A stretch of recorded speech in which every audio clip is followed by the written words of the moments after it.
अगली बार जब एटीएम से 2000 का नोट निकले तो उसे गौर से परख लीजिएगा, क्योंकि उसमें रिजर्व बैंक ऑफ इंडिया की जगह चिल्ड्रन बैंक ऑफ इंडिया लिखा हो सकता है।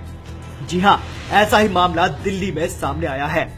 दिल्ली के संगम विहार इलाके में मौजूद स्टेट बैंक ऑफ इंडिया के एक एटीएम से बड़ी मात्रा में 2000 के नकली नोट निकले। हैरान करने वाली बात यह है कि एटीएम से निकले 2-2 हजार रुपए के इन नोटों पर चिल्ड्रन बैंक ऑफ इंडिया लिखा था।